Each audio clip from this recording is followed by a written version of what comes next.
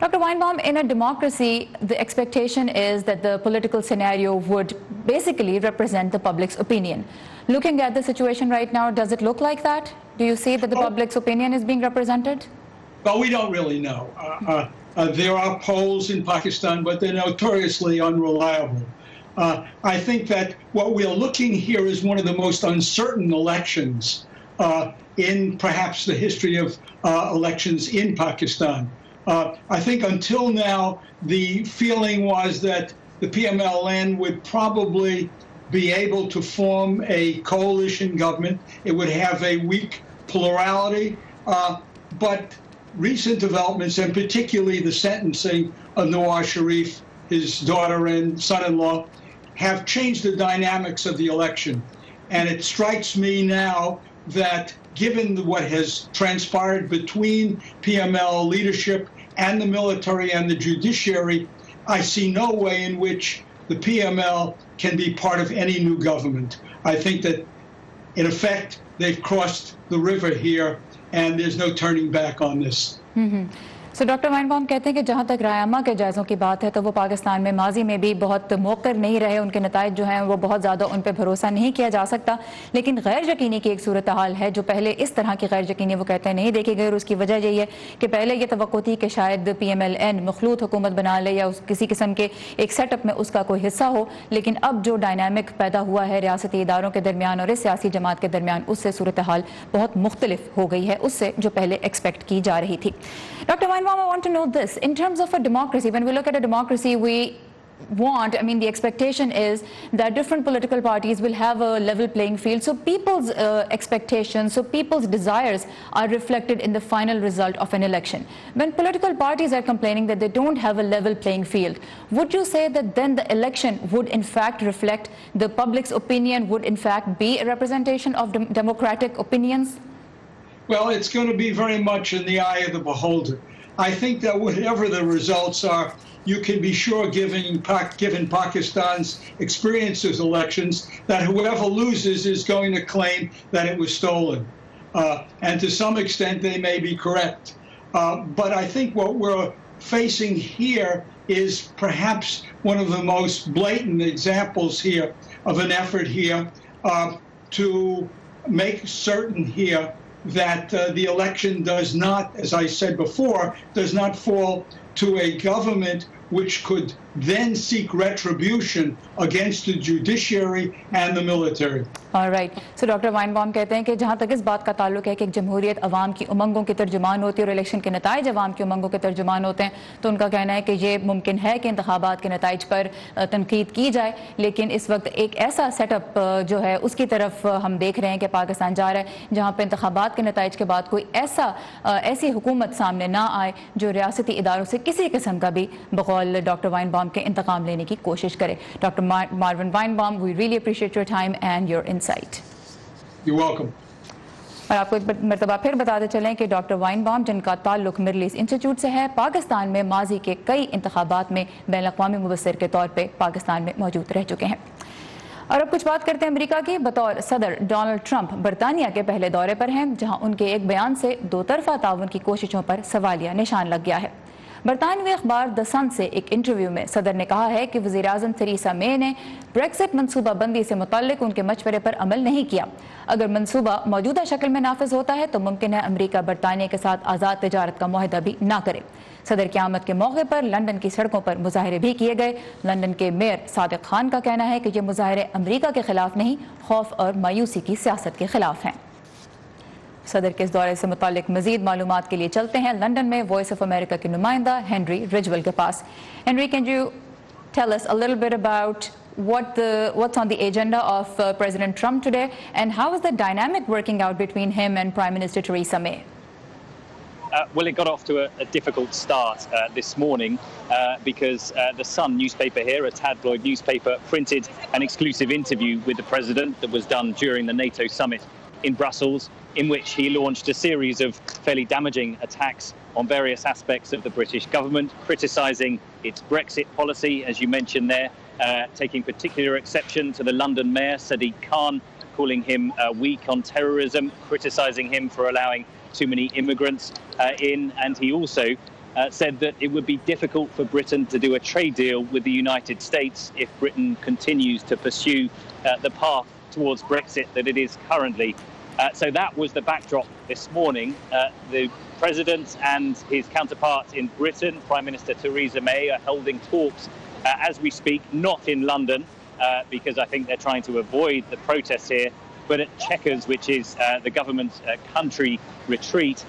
And there will be a press conference later this afternoon following those talks. So we'll learn a little bit more about whether they've managed to get over that bad start and what the substance of those talks will be. Alright, so Henry رجول کہتے ہیں کہ جو مذاکرات ہیں امریکہ اور برطانیہ کی قیادت کے درمیان وہ ایک تناؤ کے ماحول میں شروع ہوئے ہیں، بہت مثبت ماحول نہیں ہے، اور اس کی وجہ یہ ہے کہ صدر ٹرمپ نے جو تھریسا مے پہ تنقید کی، ان کے بریکزٹ پلان پہ تنقید کی، اس کی وجہ سے صورتحال ایسی ڈیولپ ہوئی، اور اس کے علاوہ انہوں نے لندن کے میئر کو صادق خان کو بھی دہشت گردی کے خلاف کمزور قرار دیا، اور اسی وجہ سے ملاقات بھی اس وقت مظاہروں کے پیش نظر لندن میں نہیں ہو رہی، بلکہ جو مذاکرات ہیں پرائم منسٹر تھریسا مے اور پریزیڈنٹ ٹرمپ کے درمیان وہ ایک لندن کے نواحی علاقے علاقے میں چیکرز میں ہو رہے ہیں, جو کہ ایک سیپریٹ جگہ ہے جہاں سے برطانوی حکومت کام کرتی ہے. Henry, what about the protest? We know, we have heard a lot about them. What's the scene like on London Street today? Well, they're just starting to warm up now.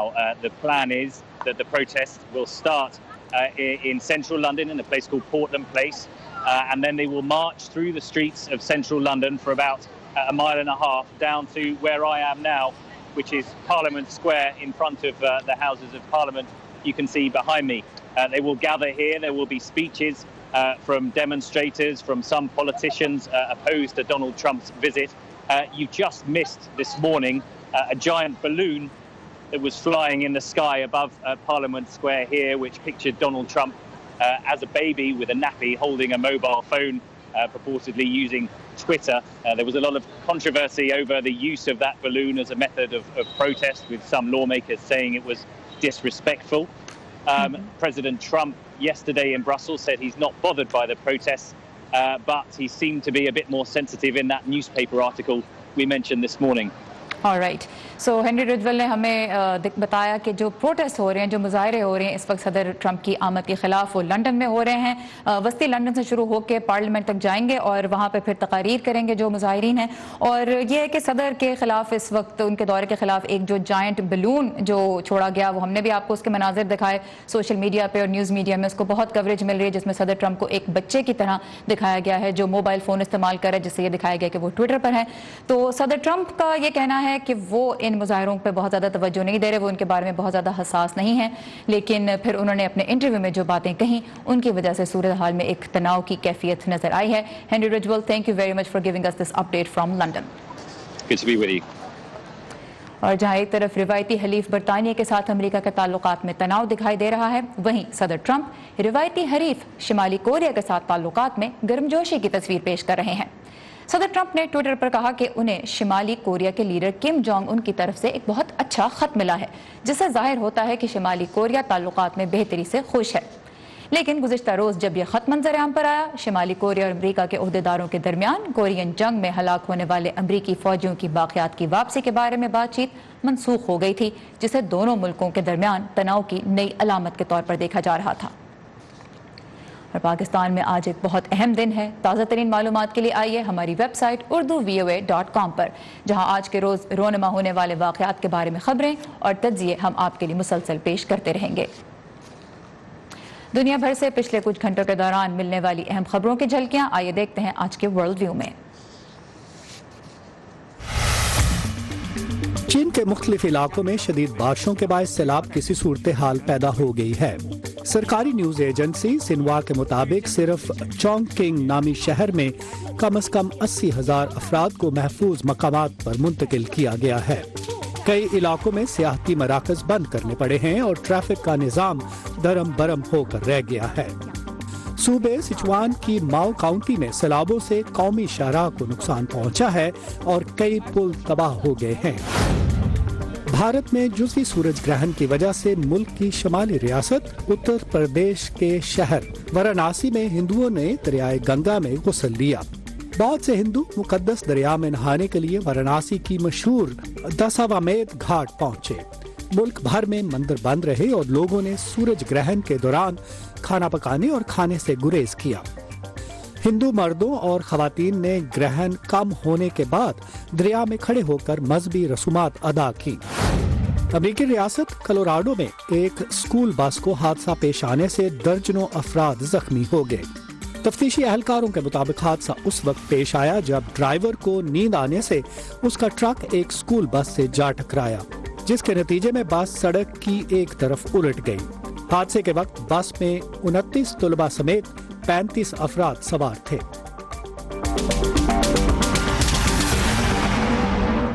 برطانیہ کے دورے کے بعد صدر ڈونلڈ ٹرمپ پیر کے روز fun land میں روسی صدر ولادیمیر پوٹن سے ملاقات کریں گے, جو بہت متنازع ہے. امریکہ کے یورپی اتحادیوں کو تشویش ہے کہ یہ ملاقات یورپی اتحاد اور سلامتی کے لیے مزید خطرے کا باعث بن سکتی ہے. توقع ہے کہ اس ملاقات میں شام کی صورتحال پر بات ہوگی, جہاں روس صدر بشار الاسد کی حکومت کی عسکری مدد کر رہا ہے. اب دیکھنا یہ ہے کہ کیا صدر ٹرمپ کرائمیا کے روس سے الحاق کو تسلیم کرتے ہیں یا نہیں. صدر نے اس معاملے پر اب تک واضح طور پر کچھ نہیں کہا. اور اتوار کو روس کے دارالحکومت ماسکو میں فٹ بال کا ورلڈ کپ کھیلا جائے گا فائنل میچ، جس میں فرانس اور کرویشیا آمنے سامنے ہوں گے۔ اس عالمی مقابلے میں تو پاکستان کی ٹیم نہیں تھی، لیکن پاکستان کا نام پھر بھی تھا، کیونکہ میچز میں استعمال ہونے والے بہت سے گیند میڈ ان پاکستان تھے۔ اس کا سہرا جاتا ہے سیالکوٹ کے باسیوں کے سر۔ بڑی کمپنیز کے اعلیٰ معیار پر پاکستان کا یہ قدرے چھوٹا شہر کس طرح پورا اترتا ہے، آئیے دیکھتے ہیں اس رپورٹ میں۔ سیالکوٹ میں بننے والے فٹ بال کی مقبولیت پاکستان کی حدود پھیلانتی ہوئی روس کے فٹ بال گراؤنڈز تک جا پہنچی ہے۔ فیفا ورلڈ کپ 2018 کا آفیشیل سوکر بال بنانے کے حقوق بھی سیالکوٹ کی ایک منتخب کمپنی کے پاس ہیں۔ دنیا بھر میں فٹ بال کی مقبولیت پروموشنل بالز کی ایکسٹرا ڈیمانڈ بھی ساتھ لاتی ہے، جو اس انڈسٹری کی بڑی چھوٹی ہر کمپنی اور اس کے ورکروں کو فائدہ دے جاتی ہے۔ ورلڈ کپ کی ایونٹ پہ ڈیمانڈ تھوڑی ایکسٹرا انکریز ہو جاتی ہے فرام آور ریگولر کسٹمرز، اور اس کے بعد ایک نیو جو کچھ کسٹمرز ہوتے ہیں نیولی جو ہمارے ساتھ اٹیچ ہوتے ہیں، ان کی بھی ڈیمانڈ آ جاتی ہے۔ ورلڈ کپ ادو ہوندا تے پھر بڑا کام ہوندا ہے، ادو چنگی دیہڑی ساڈی لگدی ہے، ٹائم بھی لگدے نے تے چنگے متے پیسے مل جاندے نے۔ ਸਾਡੇ ਹੱਥ ਦਾ ਬਾਲ ਸਲਾਈ ਹੋ ਕੇ ਤੇ ਜੇ ਅਸੀਂ ਵਰਲਡ ਕੱਪ ਖੇਡਿਆ ਜਾਂਦਾ ਤੇ ਸਾਨੂੰ ਬਹੁਤ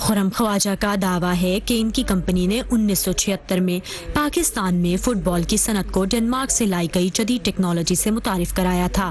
پاکستانی فٹ بال کو دنیا کی بڑی کمپنیوں سے متعارف کرانے میں بھی ان کی کمپنی کا حصہ رہا۔ وقت کے ساتھ علاقے کی دیگر فیکٹریوں نے بھی بین الاقوامی معیار اور ضابطوں کو اختیار کرنا شروع کر دیا۔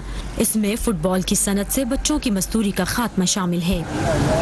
فیفا لائسنس بال بناتے ہیں یا کوالٹی بالز بناتے ہیں، ان کے لیے تو بہت ضروری ہے کہ وہ آئی میک کے ممبر بنے۔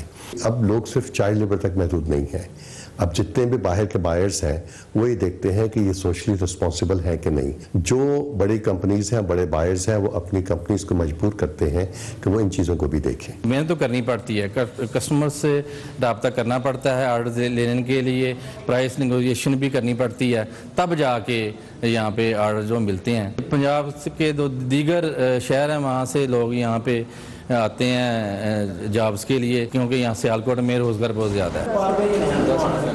ہاتھ سے فٹ بال سلائی کرنے والے فیفا ورلڈ کپ میں استعمال ہونے والا تھرمو باؤنڈڈ بال بنانے میں بھی ماہر ہو گئے ہیں۔ سیالکوٹ میں تینوں ٹیکنالوجیز ہمارے لوگوں نے ایکوائر کر لی ہیں۔ ہینڈ سٹچ میں آلریڈی ہم لیڈرز تھے ہی، مشین سٹچ بال بھی ہم نے اس لیول کا بنا لی ہے کہ جو کہ آپ کہہ سکتی ہیں کہ ٹاپ میچز میں بھی وہ مشین سٹچ بال ہمارا کھیلا جا سکتا ہے، اور جو تھرمو بال ہے وہ بھی ہمارا دنیا میں سب سے اچھا وہی بن رہا ہے۔ سیالکوٹ میں تقریباً 60,000 کاریگر فٹ بال کی صنعت سے منسلک ہیں۔ زیادہ تر کاریگر، جن میں 60% خواتین شامل ہیں، پڑھی لکھی نہیں، لیکن اپنے ہنر کو جدید زمانے کے ساتھ ہم آہنگ کر کے روزگار کما رہے ہیں۔ یہ تھی پاکستان کی فٹ بال انڈسٹری پر ایک نظر۔